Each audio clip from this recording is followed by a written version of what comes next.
The cross that dripped blood in Texas. In the heart of rural Texas, where endless highways cut through dusty plains and abandoned farms, stands an old wooden church that the locals refuse to enter. It isn't listed on any tourist maps, and if you ask about it in the nearby town, people will tell you to keep driving. But if you push harder, someone will eventually whisper its name, St. Mary's of the Shadows. The story always begins with the cross. Above the cracked front doors of the church hangs a wooden cross, weathered and splintered by decades of sun and storm.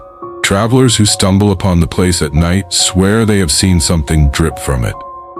Not rain, not dew, blood. In the summer of 1993, two college students from Houston, Daniel and Melissa, were driving back from a road trip. Their car broke down just a few miles from St. Mary's. With no cell service and the sun sinking fast, they decided to seek shelter in the old church. Inside, the air was thick with dust and silence. Wooden pews leaned at odd angles as though shoved aside in panic. A Bible lay open on the pulpit, its pages blackened by mold. But Daniel's eyes kept drifting to the cross above the entrance. Even in the dim light, he swore he saw a dark line sliding down its surface. Melissa brushed it off. It's water from the storm. But Daniel touched it. The liquid was warm, thick, metallic. Blood. They didn't stay long. The moment the church bell began to toll, though no one was in the tower, they ran. They left their car behind and hitched a ride with a trucker the next morning. Weeks later, Daniel developed nightmares so severe he stopped sleeping. He swore he saw the cross above his bed, dripping blood onto his chest.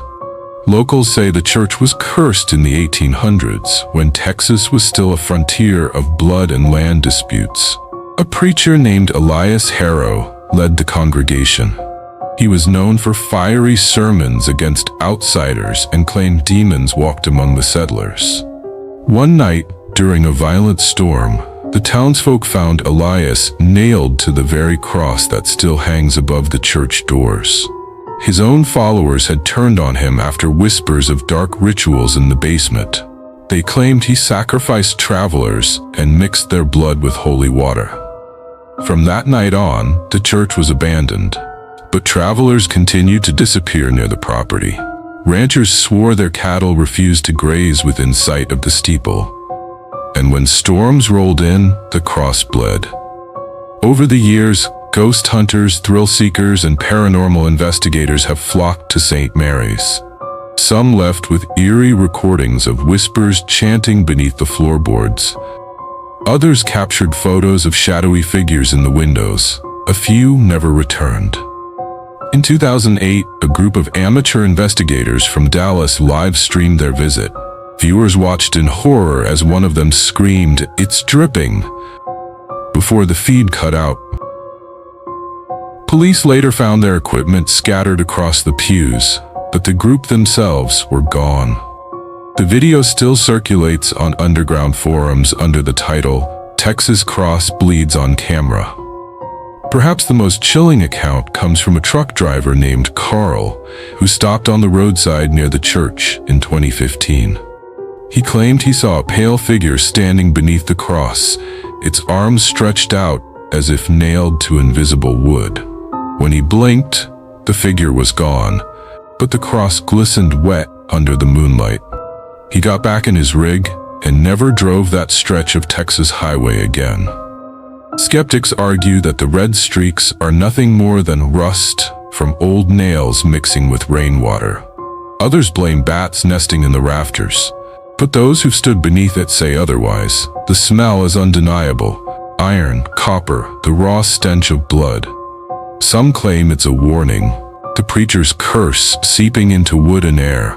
Others believe the cross collects the sins of all who enter and bleeds them back into the world. Even now, teenagers from nearby towns dare each other to spend the night at St. Mary's. Few last more than an hour.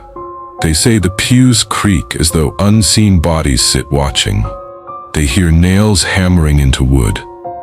And if they look too long at the cross, they see Elias Harrow's face staring back, eyes wide, mouth still preaching his final sermon.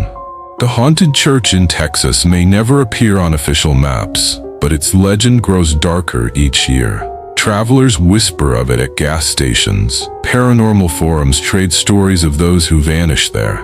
One thing is certain: if you ever find yourself driving the back roads of Texas at night and see a weather-beaten church standing against the storm, keep going. Do not stop. Do not touch the doors. And above all, do not look at the cross that drips blood.